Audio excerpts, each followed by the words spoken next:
Sorry. आप सब लोगों को हमारा नमस्कार। और आज इतवार के दिन आपको आपके घरों से बुलाकर प्रेस वार्ता कर रहे हैं, क्योंकि ये बहुत जरूरी प्रेस वार्ता है और ये प्रेस वार्ता होनी चाहिए। और मुझे ऐसा लगता है कि किसी और लोकतंत्र में अगर ये घटनाएं हुई होती तो सरकारें गिर जाती। मैं पहले आपको एक छोटा सा वाकया सुनाना चाहती हूं, क्योंकि ये जो फाइनेंस के और मार्केट के और ऑफशोर, ये जो फाइनेंस के और मार्केट के और ऑफशोर के और फलाना होल्डिंग के जो मामले होते हैं वो थोड़े पेचीदा से लगते हैं, लेकिन बात बड़ी साफ है, स्पष्ट है और सरल है। एक गांव में डाका पड़ा। डाकुओं ने अंधाधुंध लूट मचाई, खूब लूटा खसोटा, माल इधर से उधर किया। शक था कि लुटेरों के साथ गांव का मुखिया मिला हुआ है, उसकी मिली भगत है। तो लोगों को समझ में नहीं आया वो क्या करें। वो कोतवाल के पास गए। उन्होंने कोतवाल से कहा कि आप जांच कीजिए। तो कोतवाल आनाकानी करने लगा। कोतवाल कभी इधर की बात करे, कभी उधर की बात करे, कहे कुछ सबूत नहीं मिल रहा है। कोतवाल बगले झांकता था। लोग परेशान हो गए। फिर एक दिन सुबह सुबह पता चला कि लूट का माल तो कोतवाल के घर भी जा रहा था। तो एक मुहावरा हमारी तरफ कहा जाता है, जब सैया भय कोतवाल तो डर काहे का। और ऐसी ही कुछ कहानी अडानी महाघोटाले की भी प्रतीत होती है। अडानी महाघोटाला सामने आया, ऑफशोर फंडिंग का मामला सामने आया, स्टॉक मैनिपुलेशन के चार्जेस लगे। हिंडनबर्ग ने चार्ज लगाया कि कैसे ऑफशोर से पैसा आता था, स्टॉक मैनिपुलेशन होता था, कैसे राउंड ट्रिपिंग हो रही थी। ये सारे चार्जेस हिंडनबर्ग ने लगाए। तो इसकी जो जांच है वो market regulator security and exchange board of India SEBI को सौंपी गई, क्योंकि मार्केट का रेगुलेटर मार्केट पर आंख रखने का काम सेबी करता है। पर अब जो हिंडनबर्ग रिसर्च पार्ट 2 का सनसनीखेज खुलासा आया है, उसके मुताबिक सेबी की प्रमुख माधवी बुच और उनके पति धवल बुच उन्हीं ऑब्सक्योर बर्मुडा या मॉरिशस फंड में इन्वेस्टमेंट कर रहे थे जिनके साथ गौतम अडानी के भाई विनोद अडानी का संबंध था। एक बड़ी फेमस लाइन है, मेरा कातिल ही मेरा मुंसिफ है। यहां पर तो मुंसिफ ही कातिल निकल रहा है। तो जो कोतवाल है जिसको जांच करनी थी, उसका उन्हीं तथाकथित फंड में इन्वेस्टमेंट था इस रिपोर्ट के मुताबिक, जहां पर विनोद अडानी का संबंध था। इस रिपोर्ट में साफ अंकित है कि माधवी बुच का अडानी समूह से संबंधित ऑफशोर फंड में इन्वेस्टमेंट था और सेमी प्रमुख बनने पर उन्होंने अपनी शेयर होल्डिंग अपने पति को ट्रांसफर कर दी। इस रिपोर्ट में लिखा है कि माधवी बुच और धवल बुच ने 5 जून 2015 को सिंगापुर में आईपीई प्लस फंड 1 के साथ एक खाता खोला था। यह आईपीई प्लस फंड 1 अडानी समूह के एक डायरेक्टर ने आईआईएफएल के माध्यम से खोला था। तो बुच दंपति ने खाता खोला सिंगापुर के एक आईपीई प्लस फंड में, जिसका स्थापना अडानी समूह के एक डायरेक्टर ने आईआईएफएल के माध्यम से की। अब यही रिपोर्ट आगे बताती है कि आईआईएफएल ने अपनी एक घोषणा, और ये सारे दस्तावेजों के साथ है, ये सारे दस्तावेज आपके पास ऑलरेडी हैं, चाहिए होंगे तो हम साझा कर देंगे। अब यही रिपोर्ट आगे बताती है कि आईआईएफएल ने अपनी एक घोषणा में बुच दंपति के इन्वेस्टमेंट सोर्स को सैलरी बताया और कुल संपत्ति करीब $10 मिलियन की आंकी गई। 2 तथ्य और बताकर हम इस पर जो राजनीतिक सवाल हैं, जो प्रोबिटी के क्वेश्चंस हैं, जो कॉन्फ्लिक्ट ऑफ इंटरेस्ट के क्वेश्चंस हैं, उस पर जरूर जाएंगे। 2 तथ्य और जानने जरूरी हैं, क्योंकि हिंडनबर्ग रिसर्च की रिपोर्ट में सेबी चेयरपर्सन माधवी बुच के अलावा 2 और एंटिटीज का प्रमुखता से जिक्र है। एक है अगोरा और दूसरा ब्लैकस्टोन। ये दोनों अहम किरदार हैं, नाम याद रखिएगा, अगोरा एंड ब्लैकस्टोन। इस रिपोर्ट के अनुसार अप्रैल 2017 से लेकर मार्च 2022 सेबी प्रमुख बनने के टाइम तक माधवी बुश तब सेबी में होल टाइम मेंबर थी और उनके पास तब एक ऑफशोर सिंगापुरी कंसल्टिंग फर्म में 100% हिस्सेदारी थी। इस कंसल्टिंग फर्म का नाम अगोरा पार्टनर्स है। नाम याद रखिएगा, सिंगापुर बेस्ड कंसल्टिंग फर्म अगोरा पार्टनर्स, जिसका स्वामित्व माधवी बुश जी के पास था जब वो होल टाइम सेबी मेंबर थी, सेबी चेयरपर्सन बनने से पहले। जैसा कि मैंने आपको पहले बताया था, मार्च 2022 में सेबी चेयरपर्सन बनने पर उन्होंने अपनी शेयरधारिता अपने पति को ट्रांसफर कर दी। यह अगोरा की बात कर रही हूं मैं। रिपोर्ट आगे बताती है कि अगोरा पार्टनर्स जो है वो 2013 में सिंगापुर में रजिस्टर हुआ था और आज भी सेबी की चेयरपर्सन माधवी बुश जी वर्तमान में अगोरा एडवाइजर नाम की कंपनी में 99% की हिस्सेदार हैं। उनके पति इस कंपनी के डायरेक्टर हैं। कंसल्टिंग फर्म में वो 100% स्वामित्व था, उन्होंने अपने पति को ट्रांसफर कर दिया था। एडवाइजरी जो अगोरा एडवाइजरी के नाम से है उसमें 99% की हिस्सेदार है। यहां पर एक आंकड़ा बता रही हूं और यह जानना जरूरी है। हिंडनबर्ग रिसर्च की रिपोर्ट के मुताबिक 2022 में अगोरा ने $2,61,000 का रेवेन्यू कमाया था। यह उनकी कमाई थी, जो माधवी बुश जी जो सेबी की प्रमुख है उनके वेतन का करीब 4.5 गुना है। अगोरा की बात हो गई। अगोरा एक कंसल्टिंग फर्म था, वो कंसल्टिंग का बिजनेस करते हैं, उसमें माधवीपुरी बुश जी का स्वामित्व था। पति को ट्रांसफर हुआ, 4.5 गुना उनका रेवेन्यू $2,61,000 सिर्फ 2022 तक था। अब दूसरे अहम किरदार की बात कर लेते हैं और वो है ब्लैकस्टोन। एक रीट्स नाम की चीज होती है जो इन्वेस्टमेंट का प्लेटफॉर्म है। एक जैसे म्यूचुअल फंड होता है, पोर्टफोलियो मैनेजमेंट सर्विस होता है, वैसे ही एक रीट्स है, रियल एस्टेट इन्वेस्टमेंट ट्रस्ट। इसकी बहुत पैरवी आजकल सेबी करता है। माधवीपुरी बुश जी ने तो सार्वजनिक रूप से इसको अपना फेवरेट इन्वेस्टमेंट इंस्ट्रूमेंट भी बताया है, इन्वेस्टमेंट ऑफ द फ्यूचर भी बताया है। हिंडनबर्ग रिपोर्ट के मुताबिक सेबी चीफ पर उन्होंने ब्लैकस्टोन जैसी कंपनियों को रेगुलेटरी मतलब नियम कानून बनाकर फेवर देने के आरोप लगाए हैं। उनका कहना है कि सेबी चेयरपर्सन रहते हुए माधवीपुरी बुश जी के पति धवल बुश ब्लैकस्टोन के सीनियर एडवाइजर बन गए, वरिष्ठ सलाहकार वो नियुक्त हो गए ब्लैकस्टोन के, और ब्लैकस्टोन रीट्स का एक बड़ा प्लेयर है इंडिया में। एक बात यह भी बता दूं कि इनके पति इससे पहले रियल एस्टेट में कभी इन्वॉल्व नहीं थे, कैपिटल मार्केट्स में उनका इन्वॉल्वमेंट बहुत सीमित था। हिंडनबर्ग का आरोप है कि रेगुलेटरी बदलाव, नियम कानून ऐसे बदले गए जिससे कि सारा का सारा फायदा रीट्स को हो रहा था, और रीट्स में सबसे बड़ा प्लेयर ब्लैकस्टोन था, और ब्लैकस्टोन में माधवी बुश जी के पति धवल बुश जी सीनियर सलाहकार वरिष्ठ एडवाइजर थे। जैसा कि मैंने कहा, वो रीट्स की बहुत बड़ी पक्षधर है। एक कॉन्फ्रेंस में उन्होंने रीट्स को फ्यूचर का फेवरेट प्रोडक्ट बताया था। निवेशकों को कहा था इस फ्यूचर के फेवरेट प्रोडक्ट को आप देखिए, यह बहुत कारगर है।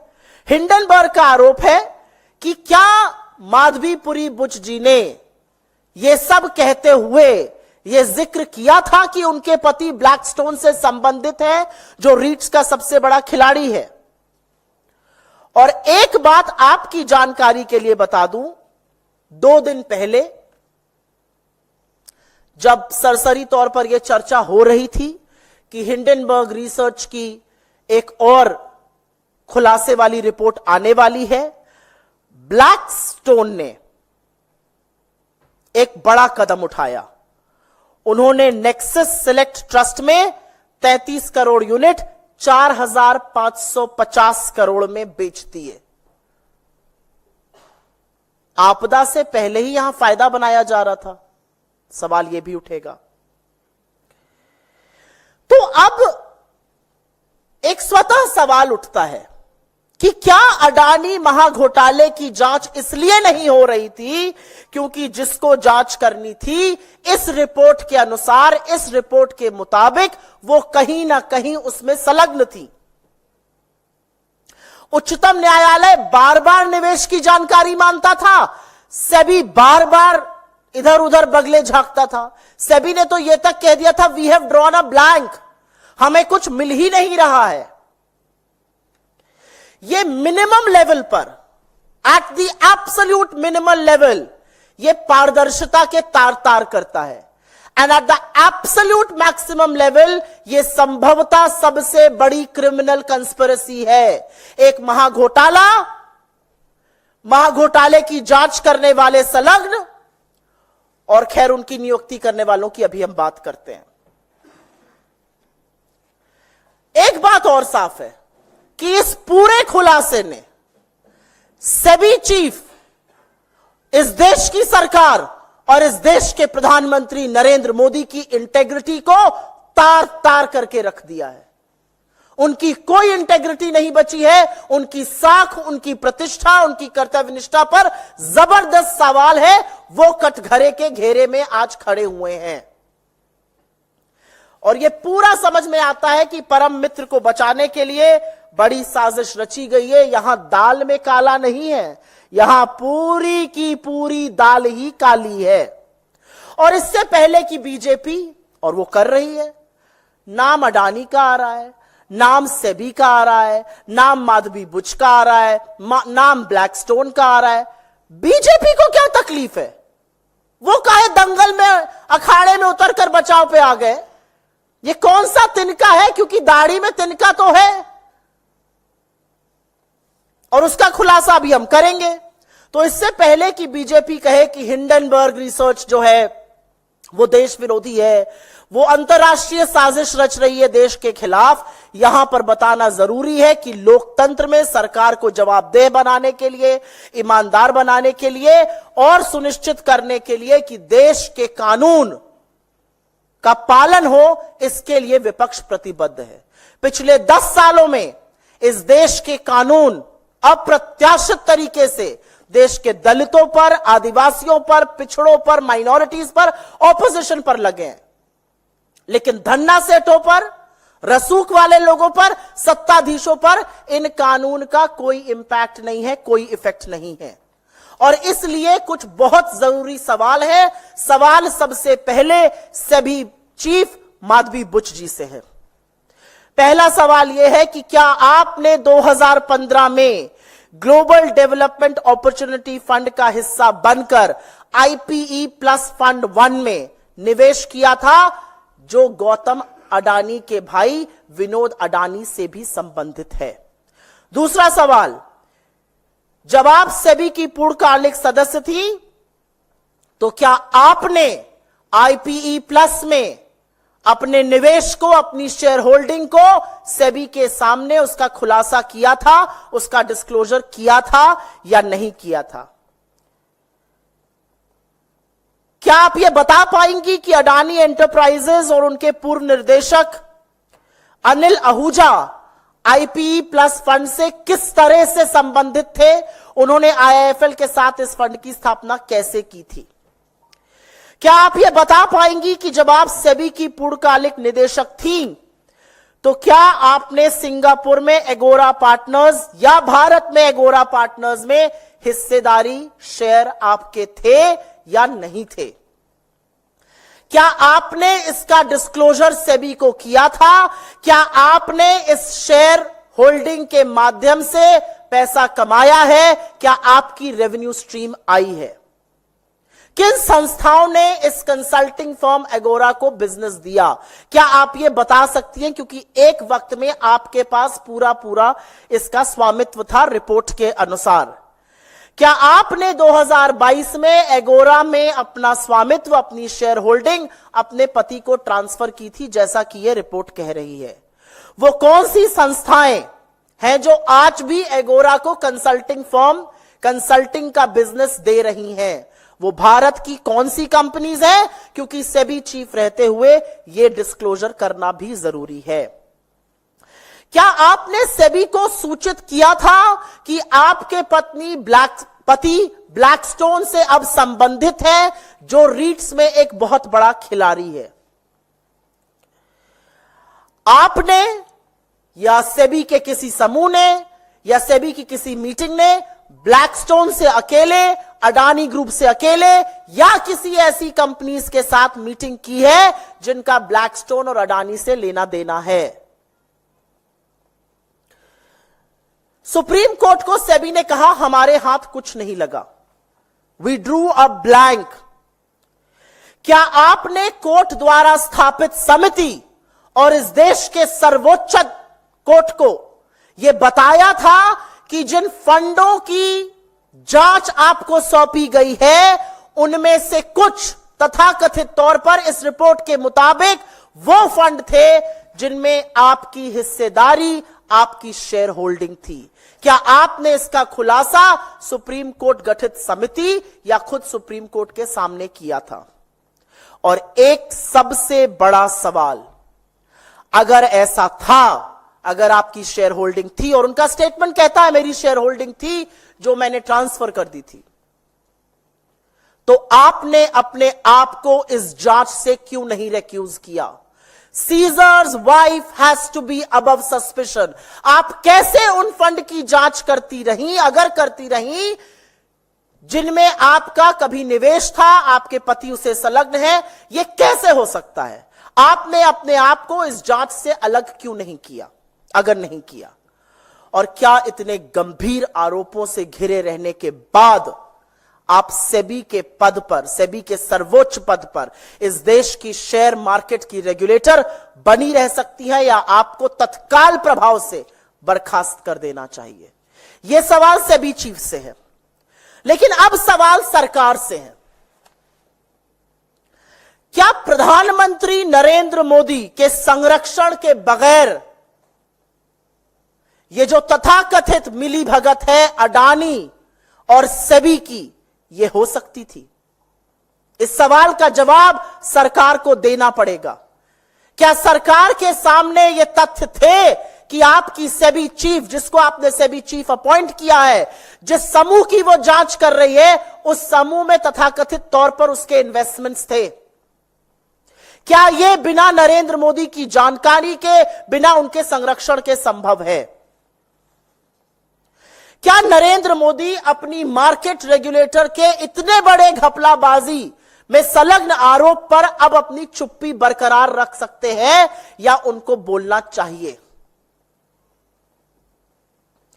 क्या जो सरकार लगातार अडानी समूह पर लगे आरोपों पर पर्दा डाल रही थी, और अब जब पता चल रहा है कि जांचकर्ता भी संभवतः इसमें संलग्न है, क्या वो इस घोटाले की निष्पक्ष जांच कर सकते हैं? सत्ता के गलियारों में पिछले कुछ सालों से, 10 सालों से फुसफुसाहट थी, और अब वो हुंकार है।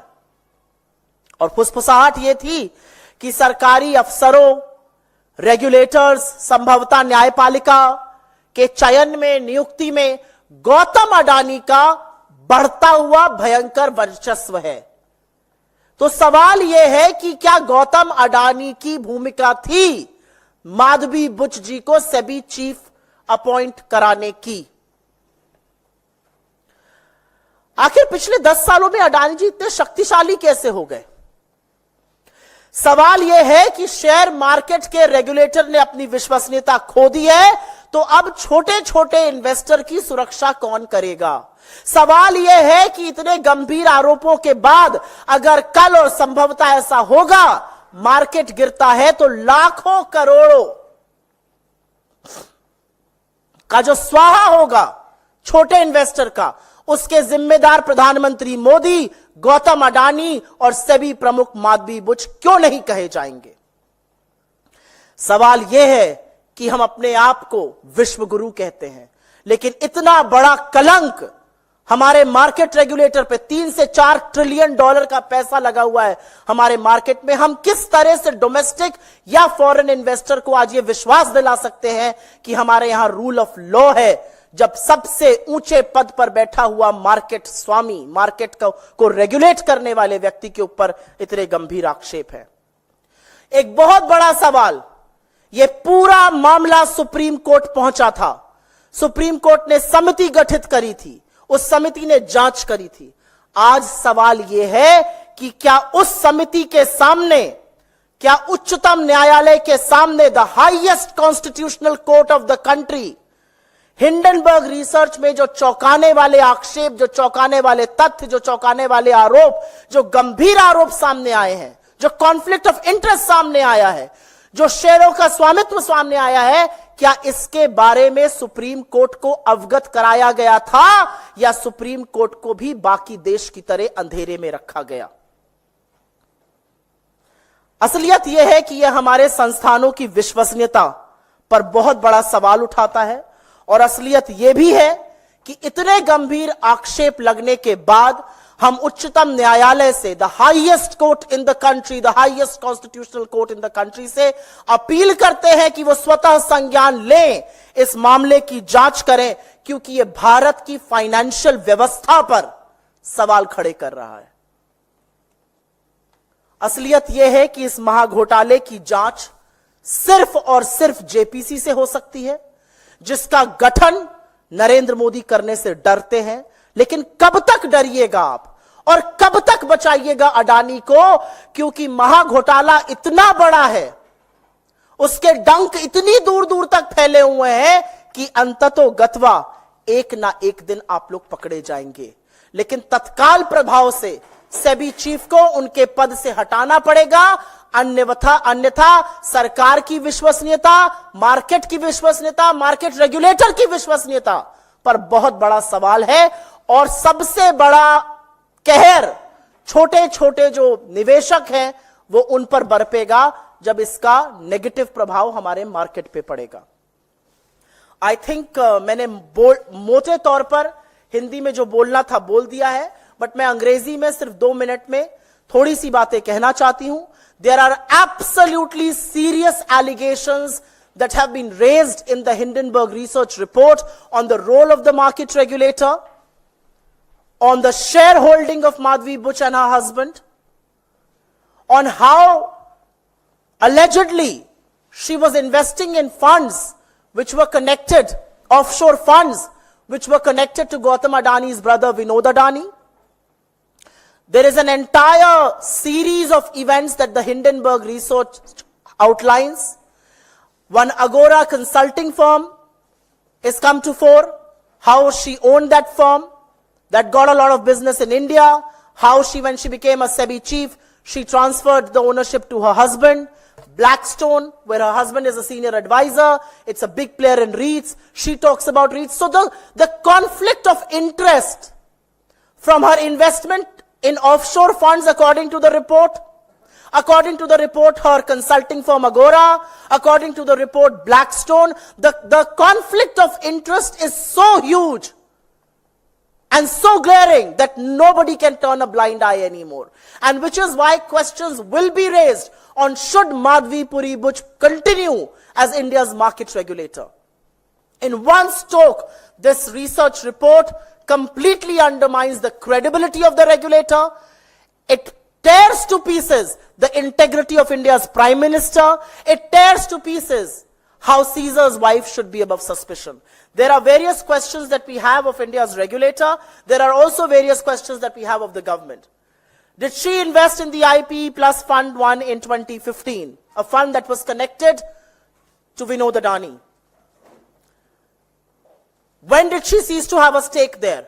When did she transfer her stake to her husband? When she was a whole-time director in SEBI, did she make the disclosures about the funds that she was holding? Did she make the disclosures about Agora Consulting? Who are the companies that continue to give business to Agora Consulting? Which entities continue to give business even now? Has she disclosed to SEBI that her husband is a part of Blackstone as senior advisor? Blackstone, which is a big player in the REITs space. REITs is something that she has personally espoused. Has she had direct meetings with Adani or Blackstone or companies associated with them? And before telling the Supreme Court that we drew a blank, did SEBI tell the Supreme Court that funds that the SEBI was probing, some of them allegedly had the SEBI chief herself and her husband as investors? Was this disclosed to the Supreme Court or not? Questions will also be raised of the government. Could this have happened? Could this collusion between the SEBI chief and Gautam Adani's group have happened without the knowledge, without the patronage of India's Prime Minister, as the report raises, as the report questions? What is the Prime Minister now going to say about the role of the SEBI chief? Can this government possibly probe the Adani mega scandal? Has Gautam Adani played a crucial role in the appointment of SEBI chief Madhvi Buch? Corridors of power. There are murmurs in the corridor of power that he has disproportionate say as far as appointment of officers, competent authorities, and even judicial positions is concerned. The reality is that India's stock market regulator has lost all credibility. And tomorrow, if and when the markets fall, who is going to be responsible for the erosion of capital as far as India's small investors are concerned? Who is going to ring fence the small investors? And why should Madhvi Buch, Gautam Adani, and Narendra Modi not be held accountable when market erosion happens, market capital erosion happens? We call ourselves the Vishwa Guru. Is this the rule of law that we can assure foreign and domestic investors with? And last but not the least, the Supreme Court was probing this matter. Was the Supreme Court made aware of the possible conflict of interest of the alleged shareholding that the SEBI chief had before the SEBI told the Supreme Court we draw a blank? And which is why from this platform we appeal to the highest constitutional court in the country to take suo motu cognizance and probe this matter independently. This government has no face, no wherewithal, no credibility, no integrity to probe the Adani scam at all. And after the Hindenburg research report's accusations and allegations, the SEBI has been found wanting too. And under no circumstances, with these glaring allegations, can Madhvi Buch continue in her position for a single more moment than now. Caesar's wife has to be above suspicion. This is about the credibility of our markets. $3 to $4 trillion money is invested there. One cannot turn a blind eye to this one. आपके सवालों का स्वागत है. सवाल अगर इससे जुड़े रहेंगे तो मैं बहुत शुक्रगुजार रहूंगी.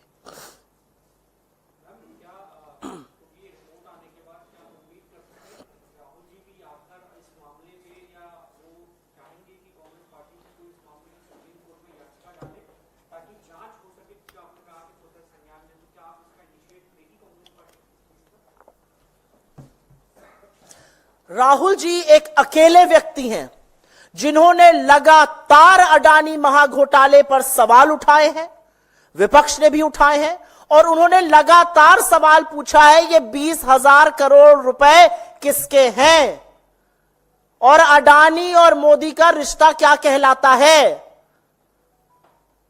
और उन्हीं सवालों में आपके सवाल का जवाब छुपा है जो राहुल जी के सवाल है. राहुल जी का सवाल है अडानी मोदी का रिश्ता क्या है, और बिना वो रिश्ता प्रगाढ़ हुए ऐसा हो नहीं सकता कि अगर हिंडनबर्ग रिसर्च रिपोर्ट के जो एक्यूजेशंस हैं, जो आक्षेप है कि सेबी की प्रमुख का इतना बड़ा कॉन्फ्लिक्ट ऑफ इंटरेस्ट था, जिन फंड की वो जांच कर रही थी, जिस अडानी की वो जांच कर रही थी, एलिगेशन है रिपोर्ट के मुताबिक वो उन्हीं फंड में इन्वेस्टेड थी. इतना बड़ा कॉन्फ्लिक्ट ऑफ इंटरेस्ट शायद इससे पहले कभी नहीं था.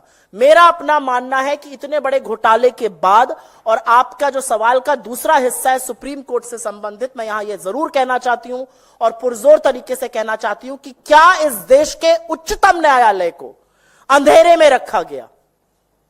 क्या उनसे बातें छुपाई गई? क्या उनके सामने रेवलेशन किया गया कि जिन फंड की जांच सेबी कर रहा है, इस रिसर्च रिपोर्ट के मुताबिक उनमें से कुछ फंड में तो सेबी की चीफ खुद ही इन्वेस्टर थी।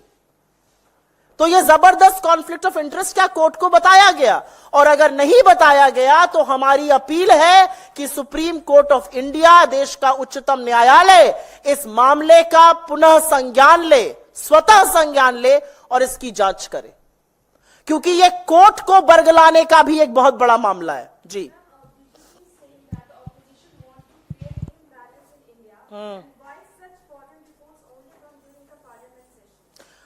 I can ask a counter question. Was the parliament session curtailed because you knew this report was coming? Why should you ask me the question that the BJP is asking? I'm asking a counter question. क्या parliament session को cartel किया गया क्योंकि उनको पता था कि यह सनसनीखेज खुलासा होने वाला है? और मैंने तो पहले ही कह दिया था, इससे पहले कि बीजेपी के लोग, बददिमाग प्रवक्ता, ट्रोल आर्मी, सरकार के ट्रोल मंत्री ये कहे कि हिंडनबर्ग जो है वो देश के खिलाफ साजिश रच रहा है, सवालों का जवाब दे दीजिए ना। इतने बड़े सनसनीखेज खुलासे आपके रेगुलेटर पे लगे हैं। आज भारत के फाइनेंशियल मार्केट की साख दांव पर है और आप ये बोल रहे हैं खुलासे पर। हम बोल क्यों रहे हैं? क्योंकि विपक्ष का काम है आपको ईमानदार और जवाबदेह बनाए रखना। विपक्ष का काम है छोटे छोटे जो इन्वेस्टर हैं उनकी सुरक्षा करना। विपक्ष का काम है इस देश में अगर कुछ गलत होता है, भ्रष्टाचार होता है, उसके खिलाफ आवाज उठाना। तो और मुझे एक सवाल का जवाब आप और दीजिए। सरकार बोलती तो मैं समझ सकती थी, क्योंकि सरकार तो कटघरे के घेरे में है। इसमें बात सेबी की हो रही है। हिंडनबर्ग रिपोर्ट ने अडानी की बात करी है, ऑफशोर फंड की बात करी है, अगोरा की करी है, ब्लैकस्टोन की करी है, माधवी बुच की करी है। बीजेपी को क्या दिक्कत है? बीजेपी क्यों कूद पड़ी है अखाड़े में इनको बचाने के लिए? उनकी कौन सी दुखती रग है जो दब जाती है? हर बार अडानी का नाम लिया जाता है। अडानी का नाम लो और पूरी भाजपा उछलने लगती है।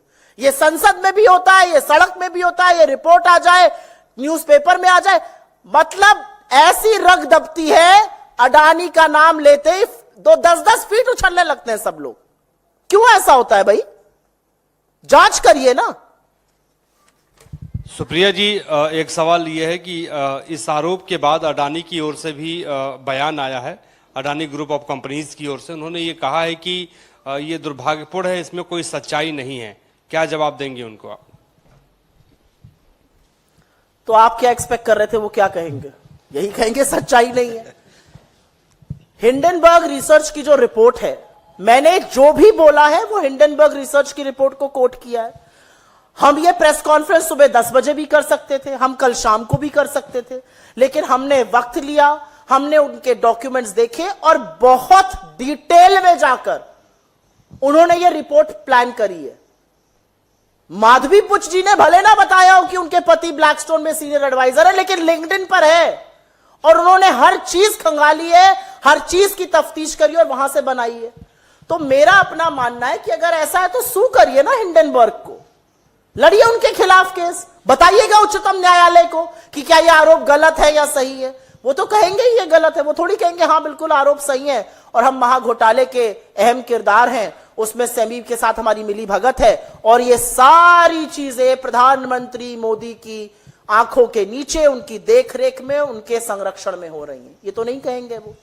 मैम, माधवी बुच की ओर से जो स्टेटमेंट आया है जी, उन्होंने उसमें कहा है कि हिंडनबर्ग रिसर्च के अगेंस्ट सेबी ने जो एनफोर्समेंट एक्शन लिया और उनको एक शो कॉज नोटिस दिया, उसके चलते ये सिर्फ एक अटेम्प्ट है उनका कैरेक्टर असैसिनेशन का। इस पर क्या कहना है आपका? माधवी बुच जी सेबी की रेगुलेटर हैं। एज रेगुलेटर आपके ऊपर, चाहे वो हिंडनबर्ग हो या चाहे कोई और हो, किसी ने बहुत गंभीर आरोप लगाए हैं, तो आप विक्टिम कार्ड बिल्कुल मत प्ले करिए। आप सिर्फ एक सवाल का जवाब दीजिए। वो ये तो मान रही हैं अपने स्टेटमेंट में कि उनकी शेयर होल्डिंग थी और उन्होंने ट्रांसफर कर दी थी। क्या आपने इसका डिस्क्लोजर सेबी को और क्या आपने इसका डिस्क्लोजर जांच करते वक्त उच्चतम न्यायालय के सामने दिया था या नहीं दिया था। दूध का दूध और पानी का पानी होगा यहां पे। आप रीट्स के बारे में बड़ी बड़ी कॉन्फ्रेंस में जाती थी, क्या आप वहां जाके बताती थी कि आपके हस्बैंड ब्लैकस्टोन के हिस्से ब्लैकस्टोन से संलग्न है, जो रीट्स की सबसे बड़ी प्लेयर है? आप बताइए अगोरा से आपका क्या संबंध है? आप बताइए आपने कब शेयर ट्रांसफर किए?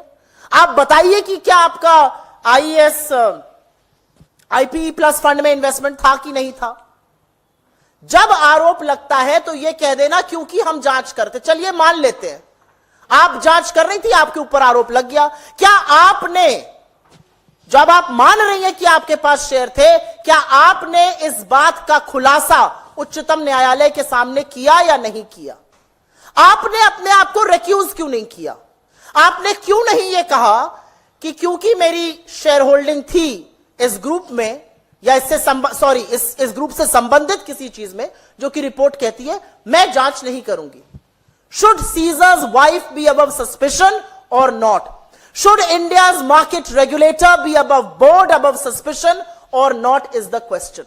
सवाल इस बात का है। एक बात का जवाब दीजिए, क्या आपने इस देश के उच्चतम न्यायालय को बताया था कि आपकी ये शेयर होल्डिंग थी या नहीं थी? और क्या आपका फिर इस जांच में बने रहना सही था या नहीं था? जी सुप्रिया जी, आपने एक निष्पक्ष जांच की भी बात कही है, तो जो हिडनबर्ग की जो ताजा रिपोर्ट है, इसमें माधवी बुच के अलावा सरकार या बीजेपी की मिलीभगत की भी बात कही गई है?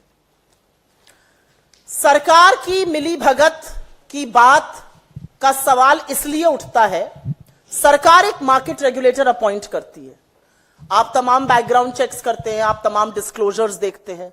सरकार के सामने एक सवाल आया कि आप अडानी महाघोटाले की जांच कराइए, तो मोदी जी खुद तो करेंगे नहीं, मार्केट रेगुलेटर जो अपॉइंट किया गया सरकार द्वारा, इंडिपेंडेंट रेगुलेटर है, वो करेगा। अब पता चल रहा है कि इंडिपेंडेंट रेगुलेटर इस रिपोर्ट के मुताबिक उनका कुछ संलग्न है, उनकी कुछ शेयर होल्डिंग में इधर उधर जवाबदेही है। तो सवाल इस बात का है कि क्या वो सरकार जो अडानी समूह की जांच नहीं कराना चाहती है, क्या वो सरकार जो डीआरआई के हाथ बांध देती है ओवर इनवॉइसिंग पे जांच मत करो अडानी की, क्या वो जांच कर सकती है? और मुझे ऐसा लगता है कि किसी भी चीज में दूध का दूध और पानी का पानी होना चाहिए। जेपीसी गठित करिए और इस जेपीसी से कहिए वो जांच करे, उसमें हर दल के लोग रहेंगे, हर दल के लोग प्रमुखता से बात उठाएंगे, खरे सवाल पूछेंगे। क्यों डरती है सरकार? इस देश में क्या पहले कभी जेपीसी गठित नहीं हुई है? हुई है गठित, लेकिन अडानी जी का नाम सुनते ही आपने सदन में कार्रवाई देखी, किसी का नाम ले लो, अरे मोदी जी का भी नाम ले लो तो शांति से बैठे रहते हैं, अडानी का नाम लेते ही स्प्रिंग लग जाती है, उछल कूद, हर मंत्री उछलने लगता है। भाई क्यों? ऐसी कौन सी दुखती रग है आपकी जो दब जाती है नस? इसीलिए अडानी महाघोटाले की जांच सुप्रीम कोर्ट अपने तत्वावधान में या तो कराए या इस पर जेपीसी गठित हो। लेकिन यह बहुत बड़ा मामला है कि सुप्रीम कोर्ट ने एक जांच समिति गठित करी थी, क्या उसको अंधेरे में रखा गया या उसको सारे सच से अवगत कराया गया? आज इस बात पर भी सवाल है। नहीं, इस पे और कोई सवाल है क्या? सुप्रीम कोर्ट को इसका with no delay, the Supreme Court has to take suo motu cognizance, because the Supreme Court was probing this matter, it was being probed, it had set up a committee, the SEBI was a participant in this. SEBI told the Supreme Court, we have drawn a blank, while telling that, according to this research report, the SEBI chief had conflict of interest, which she has accepted that yes, I had shareholding, which I had transferred, which I had gotten rid of.